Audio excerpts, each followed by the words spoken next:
নমস্কার, কেমন আছো তোমরা সবাই? শিউলি লাইফস্টাইল ব্লগে তোমাদের অনেক অনেক স্বাগত জানাই। আশা করি তোমরা যে যেখান থেকে আমার ভিডিওটা দেখছো সবাই খুব ভালো আছো এবং সুস্থ আছো। তো চলো তোমাদেরকে সাথে নিয়ে এই বিকাল থেকে তোমাদের সাথে ভিডিওটা শুরু করছি। আশা করি আজকের ভিডিওটা তোমাদের অনেক ভালো লাগবে। আর ভালো লাগলে প্লিজ তোমরা বন্ধুরা ভিডিওটাকে স্কিপ না করে প্রথম থেকে শেষ পর্যন্ত দেখো আর আমার সঙ্গে থেকো। তাহলে চলো ভিডিওটা শুরু করা যাক। আর এইদিকে দেখো বিকাল হয়ে গেছে। আজকে না আমি ঘুমাইনি, কারণ জানোই তো আমার প্রচণ্ড শরীর খারাপ। তো জানো তো এত পরিমাণে ঠান্ডা লেগেছে, আমি না কিছুতেই ঘুমাতে পারছি না, নাক মুখ বন্ধ হয়ে যাচ্ছে। আর সত্যি কথা বলতে আমার যে শরীর খারাপ জানি না কবে সারবে। আমার এতটাই ঠান্ডার ধাত যে সহজে ঠান্ডা লাগলে আর সারতেই চায় না। তো আমি আজ 15 দিন ধরে ভুগছি বন্ধুরা। তো যার জন্য কালকে একদমই ভিডিও দিতে পারিনি। আর অনেক বন্ধুরা বলছো দিদি আমার পরিবারে আসছো না কেন? সত্যি বলছি বন্ধুরা, আমার এতটাই শরীর খারাপ যে আমি কারোর পরিবারে যেতে পারছি না, বা মানে সারাদিন শুয়ে থেকেও ভালো লাগছে না, জ্বর জ্বর লাগছে ভেতরে, মানে একটা অস্বস্তি কাজ করছে। এমনকি তোমরা বুঝতেই পারছো আমার ভিডিওর মধ্যে কথাগুলো অনেক বেঁধে যাচ্ছে, মানে আমি নাকে নাকে কথা বলছি, মানে কথাটা বলতে গিয়ে আমার অনেকটা কষ্ট হচ্ছে। তাই ভাবলাম কালকে যেহেতু ভিডিও দিইনি আজকে আমাকে দিতেই হবে। তো তোমরা আমার পরিবারে এসে এত এত ভালোবাসা দিয়েছো, তো সবার কমেন্টে তো আমি এখন রিপ্লাই দিতেই পারছি না কদিন ধরে, এতটা পরিমাণে শরীর খারাপ। তো তোমরা অনেক অনেক ভালোবাসা দিচ্ছ, তোমাদেরকে সত্যি অনেক অনেক অনেক ভালোবাসা আমার তরফ থেকে। এইভাবে এই ছোট্ট বোনটাকে সাপোর্ট করো আর পাশে থেকো।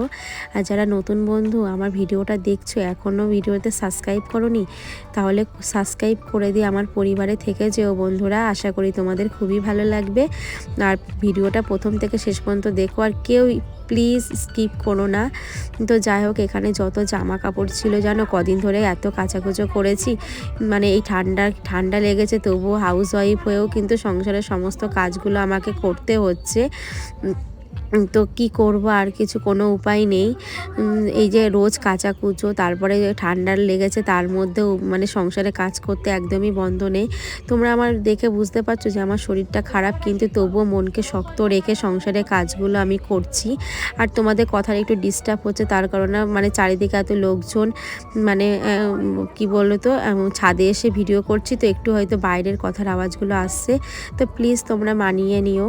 তো যাই হোক বন্ধুরা, এদিকে মাম্মাম ঘুমাচ্ছে আর আমি সমস্ত জামা কাপড়গুলো গুছিয়ে নিচ্ছি, কারণ দেখতেই পাচ্ছি এত জামা কাপড় জমে গেছে। এত হাজব্যান্ডের ওই বাস্কেটের মধ্যে অনেক জামা কাপড় ছিল, তো সেইগুলো কেচে দিয়েছে। তো আমি এইগুলো দেখো ভাঁজ করে নিচ্ছি। তো শরীরটা খারাপ জানি, পারছি না, তবু আমাকে করতে হচ্ছে, কিছু করার নেই। নিজের সংসারে যদি কাজ ফেলে রাখি বন্ধুরা, তোমরাই বলো না ভালো লাগে?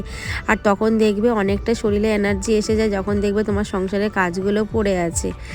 তো যাই হোক, এইদিকে কিন্তু ভাঁজ করে নিচ্ছি। আর এই দেখো নিচে যেই জামা কাপড়গুলো নিয়ে যাব, মানে নিচের ঘরে রাখতে হবে সেই জামা কাপড়গুলো এই যে চেয়ারে রেখে দিয়েছি। তো চেয়ার থেকে যাওয়ার সময় নিচে নিয়ে যাব। তো আজকে কিন্তু হাজবেন্ড আর মাম্মা আবদার করেছে যে খিচুড়ি খাবে, ওই জন্য খিচুড়ি রান্না করতে হবে বন্ধুরা। তো তোমরা থাম্বনেল থেকে বুঝেই গেছো যে আজকে হ্যাঁ সত্যি খিচুড়ি করব। আর শীতকাল তো দেখবে মাঝে মধ্যে এরকম খিচুড়ি করলে সত্যি খুব ভালো লাগে। তো আমার তো খুবই ভালো লাগে, তোমাদের কার কার ভালো লাগে বন্ধুরা অবশ্যই জানিও। তো এখন এই যে দেখো এত জামা কাপড়, এইগুলো সব গোছাতেই হতো, আর সংসারের কাজ তো আর শেষ হয় না বলো। তো এই যে বড় একটা কাজ বলতে পারো হয়ে গেল, কত জামা কাপড় ছিল। তো এদিকে হাজব্যান্ডও সন্ধ্যার মধ্যে ডিউটি থেকে চলে আসবে, আর ভাই তো অনেক রাতেই আসে। আর এদিকে মাম্মা উঠে গেলে ওকে খাওয়াতে হবে, তারপরে সন্ধ্যা দেওয়া আছে। আর আমার মনে হচ্ছে কখন একটু শোবো, একদমই ভালো লাগছে না, মাথাটা ধরে আসছে। আর সত্যি কথা বলতে ভেতরে ভেতরে জ্বর লাগছে, ওষুধ খাচ্ছি তা আবার ঠিক হচ্ছে, আবার কিছুক্ষণ পর যা তাই, মানে গায়ের মধ্যে পুড়ে যাচ্ছে। আমি নিজেও বুঝতে পারছি না আমার শরীরটার মধ্যে কেমন লাগছে। আর সত্যি কথা বলতে আমার ঠান্ডা লাগলে বন্ধুরা অনেক দিন থাকে, এরকম সারতেই চায় না। আর আমার এই শীতকালটা একদমই ভালো লাগে না, কারণ শীতকালে আসলেই না আমাকে পুরো ধরে নেয়। আমি মানে মনে হয় যেন মানে পুরো বিছনায় পড়ে যাচ্ছি, মানে এরকম অবস্থা। তারপরে চলে আসলাম নিচের ঘরে, এসে দেখো ড্রেসিং টেবিলটা সুন্দর করে গোছাবো। তো বিয়ের মধ্যে না যেসব সাজার জিনিস এরকম নিয়েছি আর সেজেছি আর জায়গায় এখানে সেখানে রেখেছি, এই জন্য কিন্তু সমস্ত জামা কাপড়গুলো ভাঁজ করার পর দেখো ড্রেসিং টেবিলে জিনিসপত্র জিনিসপত্র ভাঁজ করেছি, এগুলো গুছিয়ে তারপরে যে এখন জিনিস জায়গায় না রাখলে না ভালো লাগে না। তো এইদিকে আমার দেখো এই ক্লিপের ঝুড়িটার মধ্যে না সমস্ত কিছু এলোমেলো ছিল। তো এখানে এই ক্লিপগুলো সমস্ত কিছু গুছিয়ে নেব।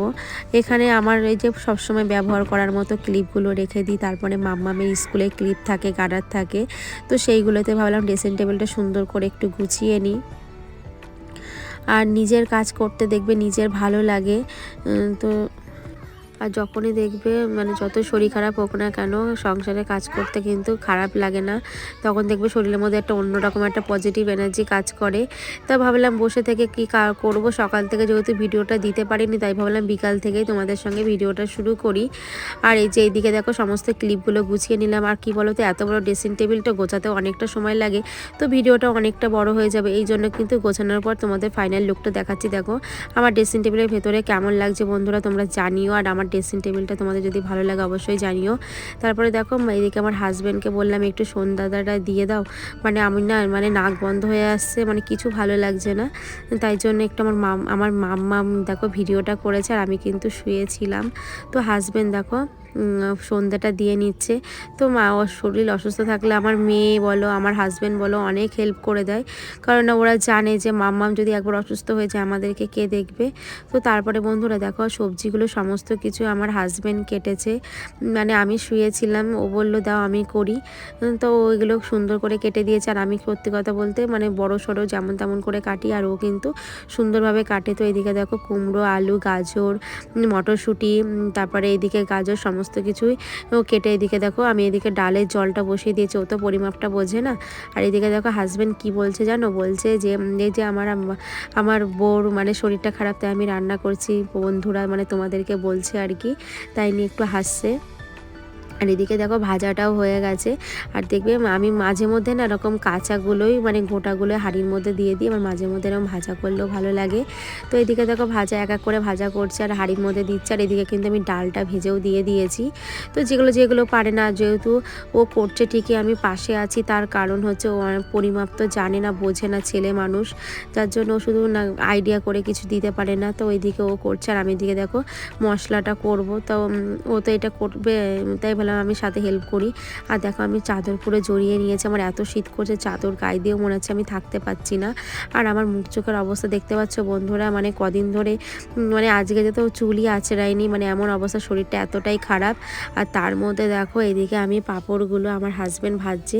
এইবারে যে এই পাঁপড়গুলো নিয়ে এসছে না, কড়াইতে দিলেই না এরকম গুটিয়ে যাচ্ছে, যার জন্য ও এইভাবে সুন্দর করে গোল করার জন্য চেপে দুই দিক দিয়ে ধরে ওইগুলো ভাজছে।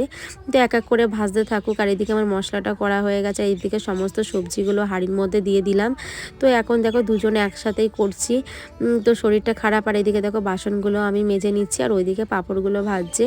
আর এদিকে আমার মশলাটা কষাবো আর কি, পাঁপড়টা নামানো হয়ে গেলে মানে পাঁপড়টা ভাজা হয়ে গেলে নামিয়ে দেবার। এদিকে চালটা দেখো গোবিন্দভোগ চাল, তো আমাদের খিচুড়ি খেতে গেলে এরকম গোবিন্দভোগ চালই নিয়ে আসে, ওর গোবিন্দভোগ চাল দিয়েই ভালো লাগে।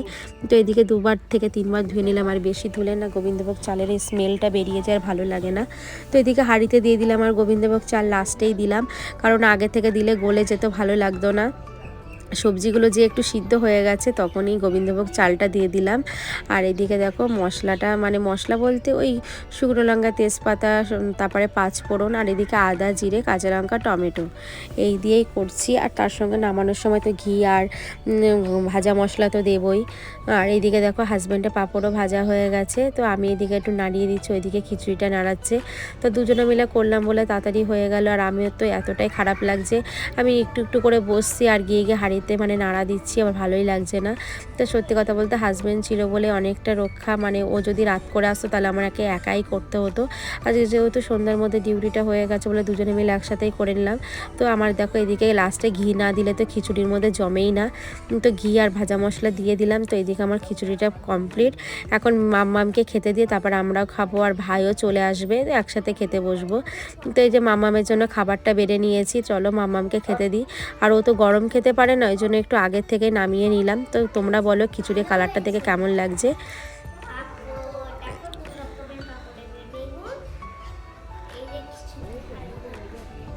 তো আমার মাম্মাম তোমাদের বলেই দিল কি কি দিয়ে খাচ্ছে। যাই হোক হাজব্যান্ডও খেতে বসেছে, ভাইও চলে এসে, ওকেও খেতে দিলাম। এখন চলো আমিও খেয়ে নিই। তো বন্ধুরা খাওয়া দাওয়ার পর আবার তোমাদের সামনে চলে আসলাম। এদিকে দেখো আমার সমস্ত ওভেন টোভেন পরিষ্কার হয়ে গেছে। সমস্ত খাওয়া দাওয়া কমপ্লিট, আর খাওয়া দাওয়া এক ঝুড়ি বাসন মেজেছি। তো দেখো ঠান্ডায় মানে তাকাতে পারছি না, চোখ দিয়ে জল বেরাচ্ছে। একটু ফ্রেশ হলাম, একটু নাইট ক্রিমটা নিলাম। মানে এই ঠান্ডায় নিতে ইচ্ছে করছিল না, তাও একটু না নিয়ে না ভালো লাগলো না। তো যাই হোক এদিকে সবাই শুয়ে পড়েছে, মাম্মামও শুয়ে পড়েছে।